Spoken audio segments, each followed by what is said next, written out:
তুই কোথায় যাচ্ছিস এখন? তোরা দুজনে এরকম শটান বসে আছিস কেন? তোরা কি এখন টাটা যাবি ভাবছিস? কোনো চান্স নেই, এখন বাইরে কিচ্ছু যাবে না।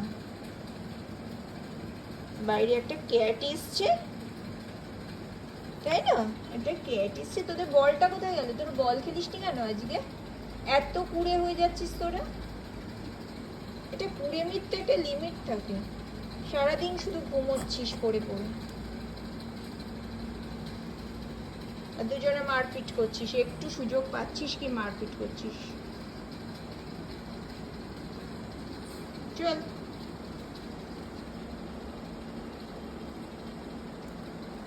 প্রসাদ কি খাবি? আজকে একটু প্রসাদ খাবি তোরা? ল্যাজ ফ্যাজ নেই রে, সঙ্গে সঙ্গে বলতে হতো হ্যাঁ প্রসাদ খাবে।